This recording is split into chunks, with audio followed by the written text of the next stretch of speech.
Hello mga may guys, update video for today. Pumunta pala kami sa Land Bank mga may guys para kunin ang sahod ni Facebook.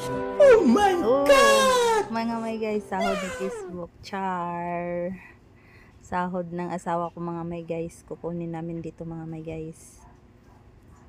Bali sa ATM kasi yung mga sahod nila, kaya pumunta kami dito sa may Land Bank para i-withdraw yung sahod niya mga may guys.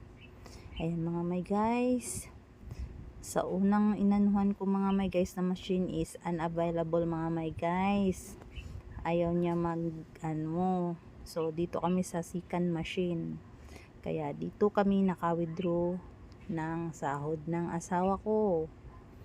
Ayan mga may guys, at ayan, hinihintay ko na lang lumabas yung cash dyan mga may guys. Ang cash dyan is 1 million char. What? Yan mga may guys, natuwa ako dyan mga may guys kasi puro matitigas na, puro tigpa 500 mga may guys. Ayan, at binilang muna niya mga may guys, ayan, kung magkano talaga ang lumabas na pera. At dito lang nagtatapos yung video ko mga may guys. At thank you for watching mga may guys. Bye!